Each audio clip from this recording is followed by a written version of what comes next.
end of today, the process would have concluded some 530 boxes, and in region 1 has been completed. We are in region 2, 3, 4 and 5, and the trend that is emerging is quite clear and quite consistent, that it is proving to a 99.9% accuracy rate. It is conforming the SOPs which the PPP has published, and the SORs are matching those SOPs. The ballots in the boxes are also conforming the accuracy of those SOPs. It is proceeding well, and the problem continues to be the pace at which we are proceeding. We had expected by now that the additional stations that the Commission promised they will establish would have been up and running by now, its own deadline. Another development which you must have witnessed or observed is that the leading members of the rigging cabal are eventually emerging, and they are having a great difficulty, as expected, in trying to defend the various narratives that they are running. It is obvious that they don't speak together, they don't speak as a collective, and they don't plan what they intend to say, because almost each of them is telling a different story. The stories are not matching. In fact, they are colliding violently, and anybody listening would detect the various flagrant and blatant inconsistencies that the various narratives are producing. So on the one hand, they are claiming that they have won the elections. President Granger, only in a letter recently, confirms that they have won the elections. They said that in a dossier to the United States of America, that they have won the elections. So that's one narrative. They have won the elections. The other narrative is that the elections were fraudulent. So they are running that narrative. A few of them are parroting that narrative, that the elections were fraudulent, that migrated persons voted, that dead people voted. So right there you have a collision. If you won the elections, how come you are, or members of your own party, or you yourself, at a different part of the narrative, attacking the very elections that you have won?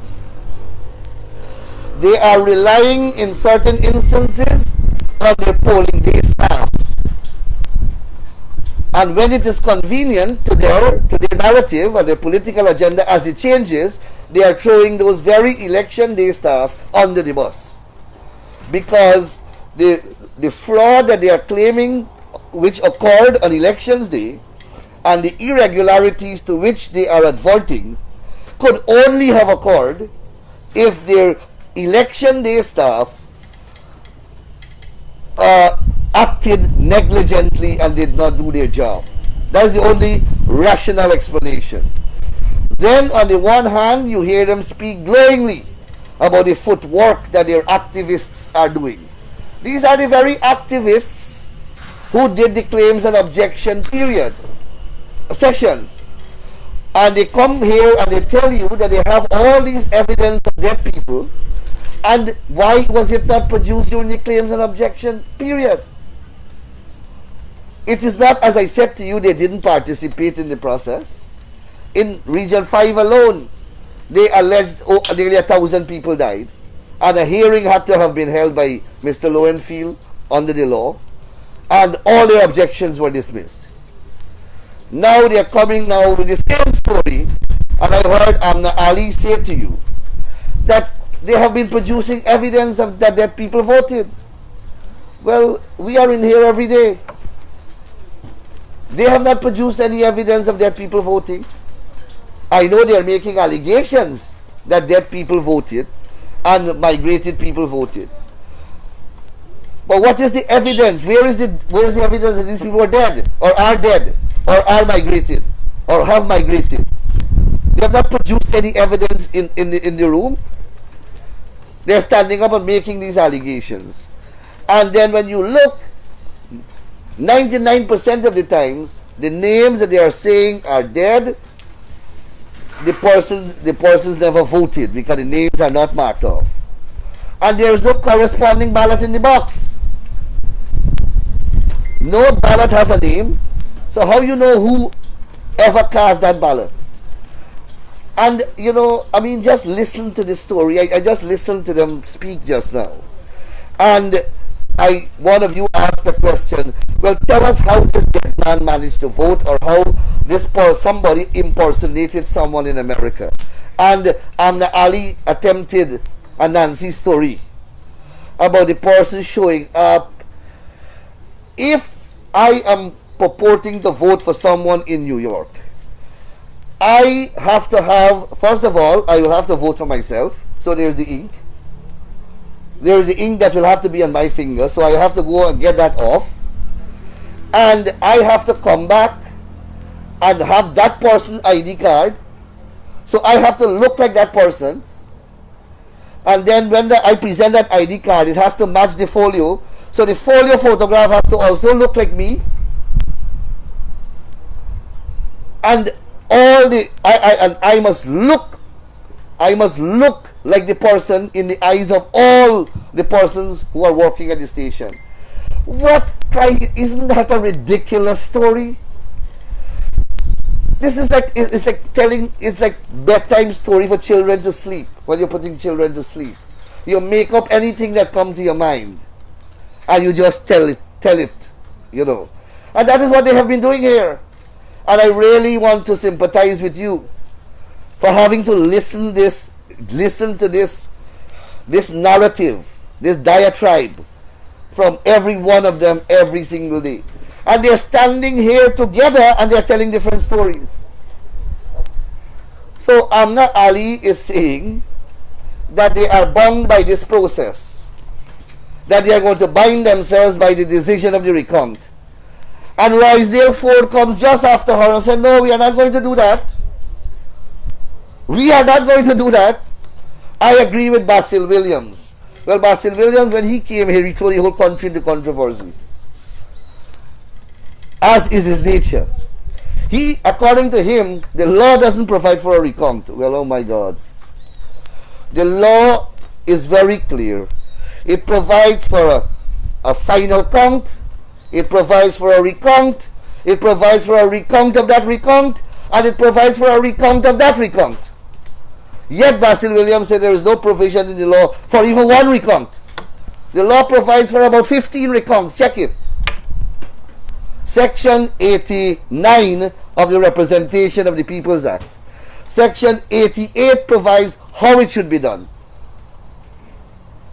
Section 87 tells you whom, and 86 tells you who must be present at a recount.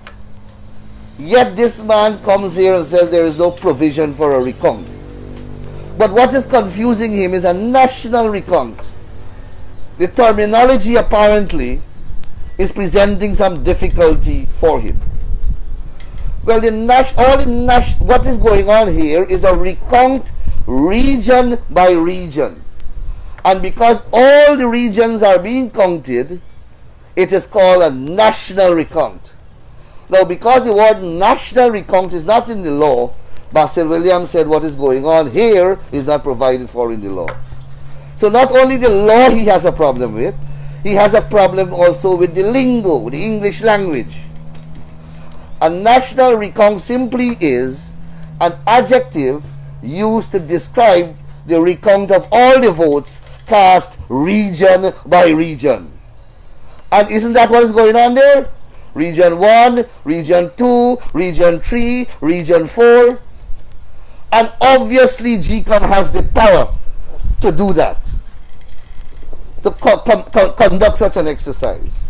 And no one should be in doubt Roysdale Ford can be in doubt, certainly, because in Yulita Moore's case, he went to court to stop the recount on the ground that it is unlawful.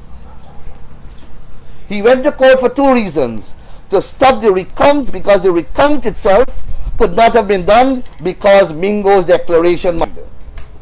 That is the first relief he wanted.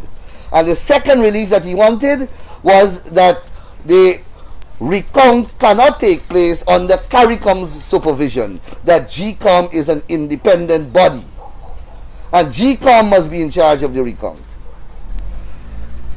And the court ruled, and you would recall he was dissatisfied with the proceedings in the High Court, the full court, and he went to the Court of Appeal.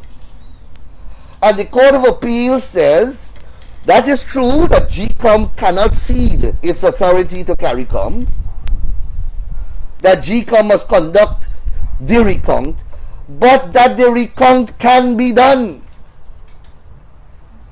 The recount can be done, and it is on that basis that the recount proceeded. All of you know that. The whole country knows that. And these guys come here with a straight face and tell you these things.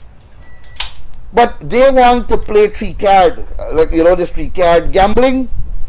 So they want to say on one card is that they win the elections.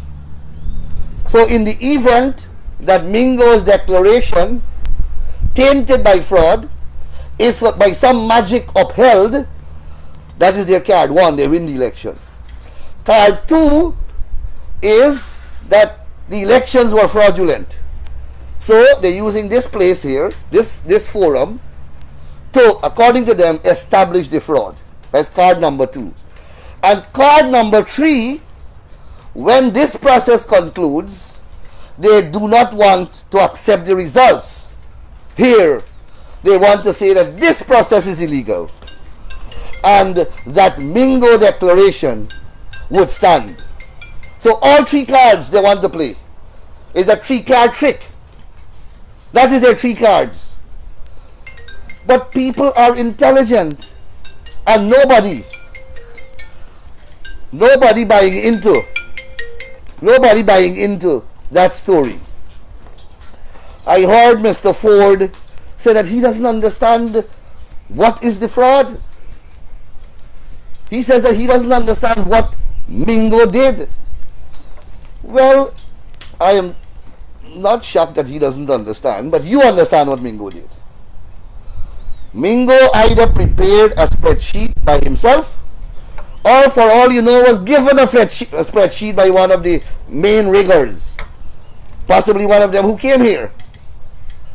And that spreadsheet did not have figures from the SOP, and the law says the SOP must be used as the basis to ascertain and add up the votes.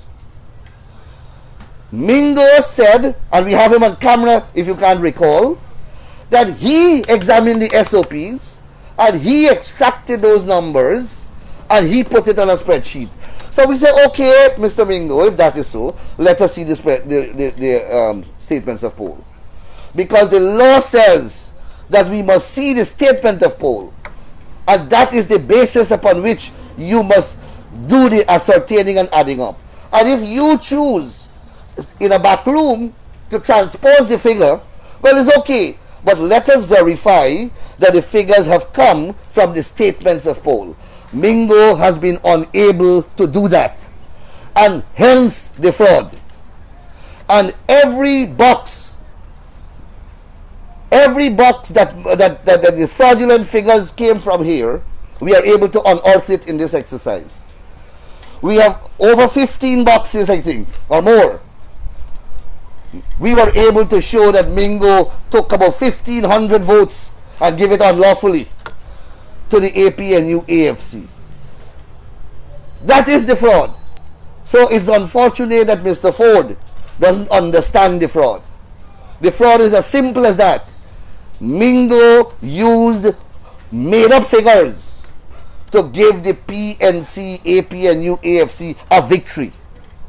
And that is why, you see, Abner could come here and talk for 2 hours.